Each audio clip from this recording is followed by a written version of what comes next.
Jatni block अंतर्गत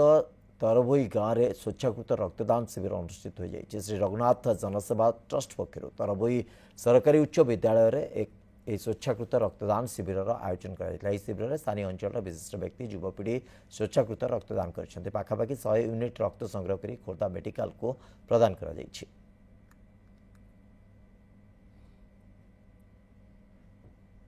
राज्य रे ब्लड बहुत अभाव से अभावर अनाटन देखी आमर ए रघुनाथ जनसेवा ट्रस्ट एक निष्पत्ति नहीं प्रत्येक समय रे जो व्यक्तिंकर जो विशेषर ब्लड दरकार हेबो आमे निष्ठापर सहित ता पाखरे पहुँचिकी ताकू निश्चिंत भाव में ब्लड जोगाइबु। लक्ष्य है या जे ओडिशा रे प्रायतः ब्लड बहुत शॉर्टेज माने प्रत्येक दिन किए ना किए रेडी फोन कर बर्तमान भी सुधा भी जने फोन करते तांकर गोटा ब्लड दरकार बोली अर्जेंट तथापि हमर ब्लड जो अभाव जो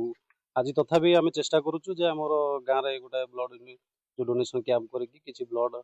कलेक्शन करिवु तथापि टार्गेट अछि हमर 100 रु अधिक ब्लड दवा पे।